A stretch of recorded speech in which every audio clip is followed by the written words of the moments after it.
दिसंबर 2024 सर्दियों का मौसम था। दिल्ली किशनगंज हाईवे पर एक बहुत लंबा जाम लगा था। जाम का कारण था धुंध। धुंध के कारण दो ट्रक आपस में भिड़ गए थे, जिससे रोड पर गाड़ियों की लंबी कतार लगी हुई थी। इस कतार में एक टोयोटा फॉर्च्यूनर भी खड़ी थी, जिसका एक वीआईपी प्लेट था। टोयोटा फॉर्च्यूनर के साथ स्कॉट व्हीकल की गाड़ी भी थी।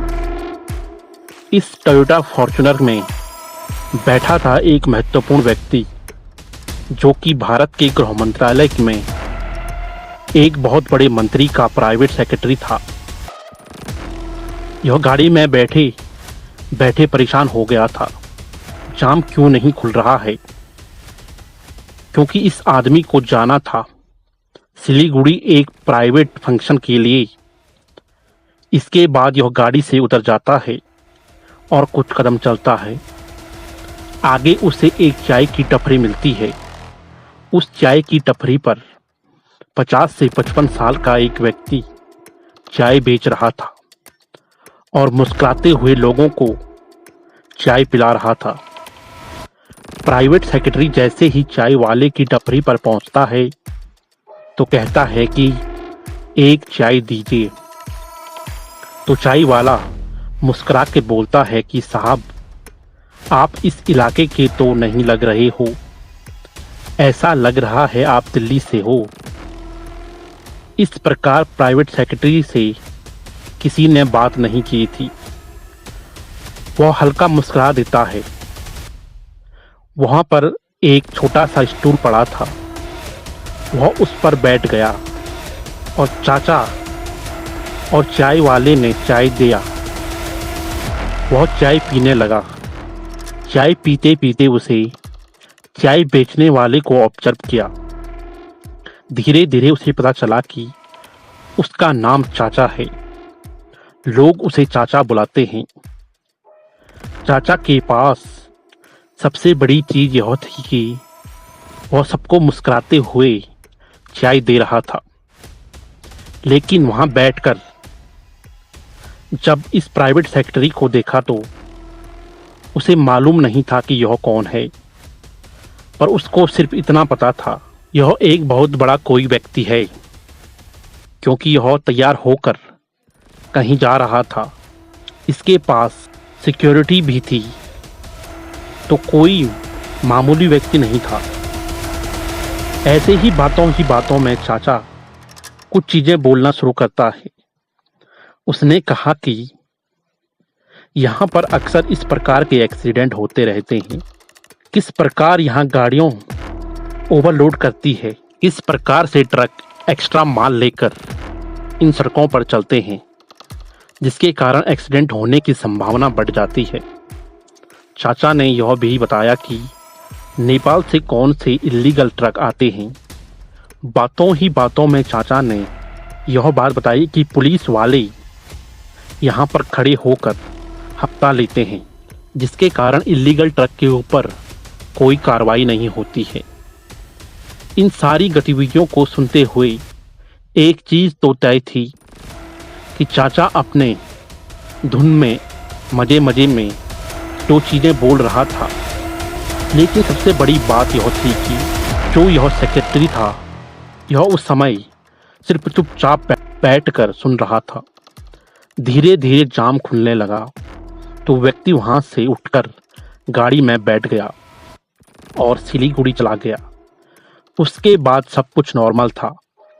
लेकिन एक हफ्ते बाद उस चाचा की दुकान पर एक आदमी आता है और यह व्यक्ति कॉन्ट्रैक्टर बन के आता है।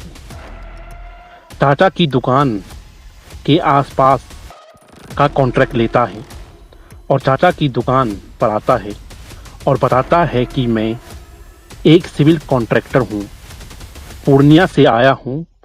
दुकान के आसपास टूटी हुई रोड है, उस रोड की मरम्मत करने का काम उसे मिला है। वह चाचा के साथ साथ एक रेपो बना लेता है, चाय पीता है और बातें करना शुरू करता है। धीरे धीरे एक चीज तय हो जाती है कि वहां सड़क बनाने का कार्य चालू हो जाता है। यह व्यक्ति था आईबी का अफसर, जो चाचा को चाय वाला नहीं देख रहा था। यह देखता है कि चाचा एक ऐसा इंसान जिसके पास फोटोग्राफिकल मेमोरी है, वह इंसान जिसके बारे में उस प्राइवेट सेक्रेटरी ने चुपचाप जाकर गृह मंत्रालय को बताया किस प्रकार इस जैसे व्यक्ति को रिक्रूट किया जा सकता है, क्योंकि इस प्रकार के व्यक्ति के पास फोटोग्राफिकल मेमोरी है। किस प्रकार से इस जैसे व्यक्ति को रिक्रूट किया जा सकता है। इंटेलिजेंस ब्यूरो के अधिकारी एक सिविल कॉन्ट्रैक्टर बनने के बाद चाचा के साथ एक रेपो बना लेता है। चाचा के साथ रेपो बनाकर अगले 15 से 16 दिन वहां पर सिविल कॉन्ट्रैक्टर की तरह काम करता है। सड़क बनाने का काम चलता है। उसी दौरान चाचा कई बार सिविल कॉन्ट्रैक्टर चाचा को उसी झुग्गी में जाकर आराम भी करता। कई बार चाचा भी वहां पर आकर उसे खाना देते। करीब 1 से 2 महीने बीत जाते हैं। आदमी की अच्छी दोस्ती हो जाती है। एक शाम जब सिविल कॉन्ट्रैक्टर काम ऑलमोस्ट ख़त्म हो जाता है, उसी शाम चाचा के सामने ऐसा गेम खेलता है जो कि उसके लिए डू और डाई था। और चाचा को एक सवाल पूछता है कि चाचा क्या देश के लिए काम करेंगे बिना अपने चाय के स्टॉल को बंद करे हुए। चाचा या तो हाँ बोलो और या तो ना। इस बात को जवाब सुनने के लिए सिविल कॉन्ट्रैक्टर बहुत उत्साहित रहता है। चाचा कुछ नहीं बोलता है और सिर्फ सिर हिलाकर हाँ में जवाब देता है। उसके बाद शुरू हुई असली ट्रेनिंग, क्योंकि इस ट्रेनिंग में ना तो कोई एकेडमी और ना ही कोई यूनिवर्सिटी थी। किसी कमरे में बैठकर ट्रेनिंग दी जाती है। सारा गेम शुरू हुआ जब चाचा अपनी टपरी रात 10 बजे बंद करके आता था।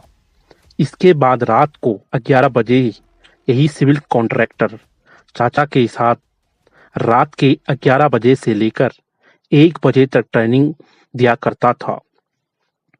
ट्रेनिंग किसी तरीके से आप किसी भी व्यक्ति की शक्ल को 7 स्टेप में डिस्क्राइब कर सकते हो। इंटेलिजेंस ब्यूरो के अफसर को इस प्रकार की ट्रेनिंग दी जाती है। उसने वो ट्रेनिंग के सीक्रेट चाचा को शेयर की ताकि वह एक अच्छा ह्यूमन एसेट ट्रेन कर पाए। किन तरीकों से किसी भी बंदे की शक्ल को आप फोटोग्राफिकली अपने दिमाग में बैठाकर 7 शब्दों में मात्र उसको डिस्क्राइब कर सके।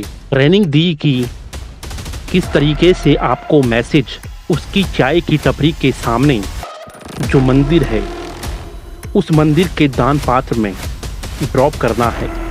कैसे वह मंदिर दान पात्र से वहाँ मैसेज को वहाँ से इंटेलिजेंट ब्यूरो के अधिकारी अपने पास निकाल ले जाएंगी। जैसे ट्रेनिंग चलती है, लगभग 10 से 12 दिन बाद अधिकारी वापस दिल्ली आ जाता है। चाचा को बोला गया था कि आप अपना कार्य करते रहिए।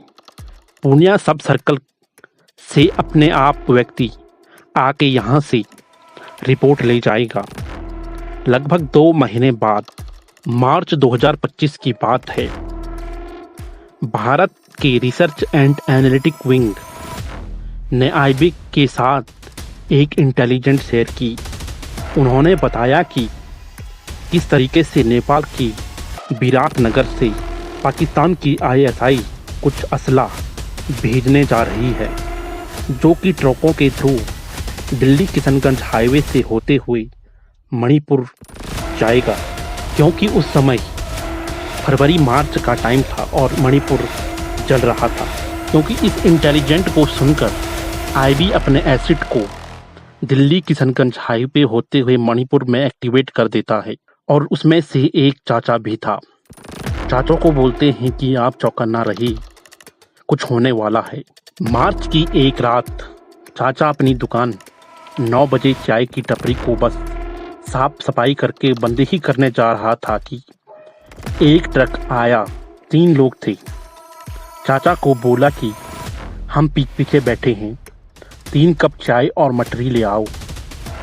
चाचा जैसे ही वहां चाय लेकर पहुंचा, उन्होंने एक ऐसी चीज देखी जो बड़ी आश्चर्यजनक थी, क्योंकि ऐसी चीज उसने इससे पहले कभी नहीं देखी।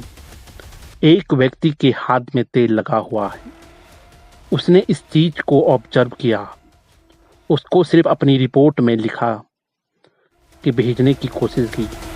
दूसरे व्यक्ति को देखा, उसने बड़े बड़े बूट्स पहन रखे हैं और उन्हें पहनकर जो उसने आज से पहले कभी नहीं देखी।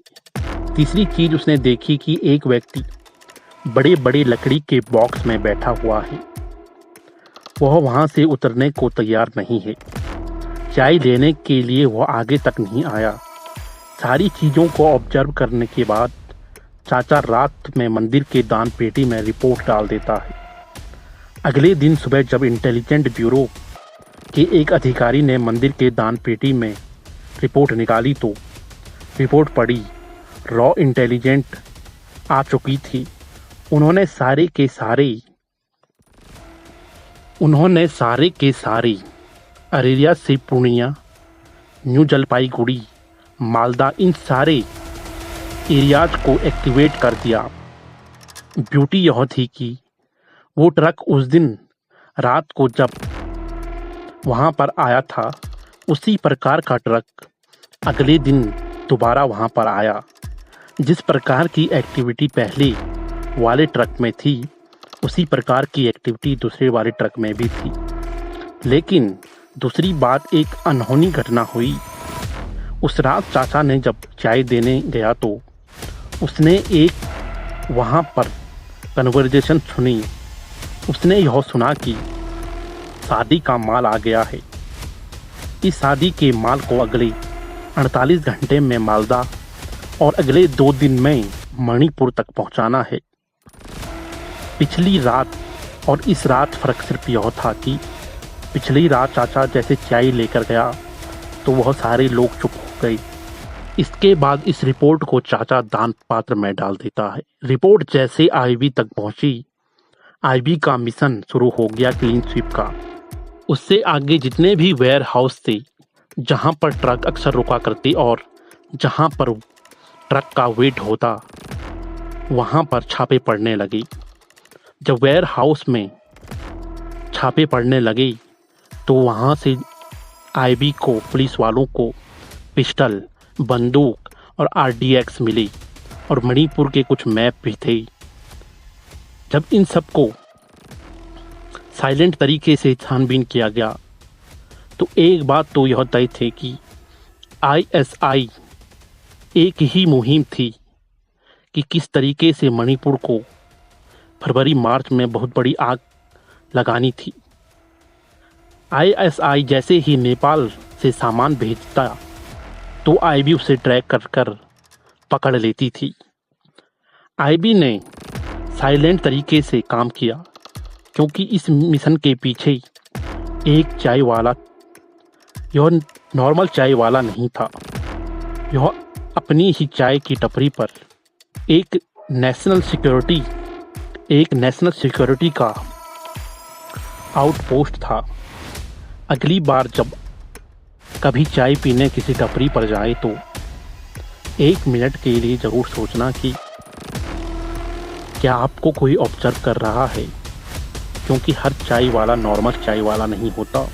क्योंकि कई बार टपरियों पर इंटेलिजेंट ब्यूरो की गैदरिंग भी होती है। आईबी अपने एसेट को ऐसे ही रिक्रूट करती है। चाचा ने कैसे देश को दहलने से बचाया। दोस्तों, जब आप चैन की नींद सोते हो